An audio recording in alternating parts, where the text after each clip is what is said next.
The diplomats left the UN conference room where the discussion was being held as Russian Commissioner Maria Lvova-Belova spoke. U.S. Ambassador to the UN, Linda Thomas-Greenfield, told reporters that the United States joined the United Kingdom in blocking the webcast, so Lvova-Belova did not have an international podium to spread disinformation and to try to defend her horrible actions that are taking place in Ukraine.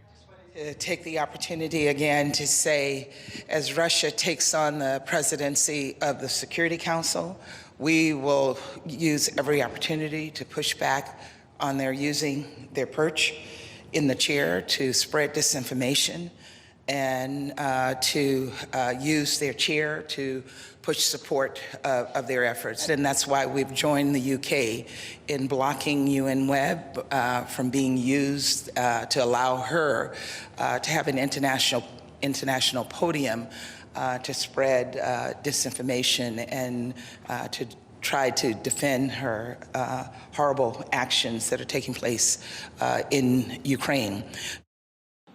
Это наглядная демонстрация.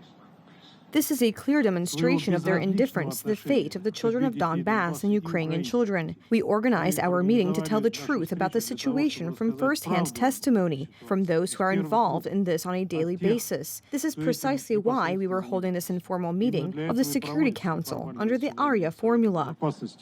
I have no comment on what was said at the meeting because I was not able to, I didn't watch it, and it's not for us to comment. What is clear is that there needs to be clarity on what has happened to these children. And a number of UN agencies, whether it's UNICEF or the human rights colleagues, are following this very closely on behalf of the Secretariat.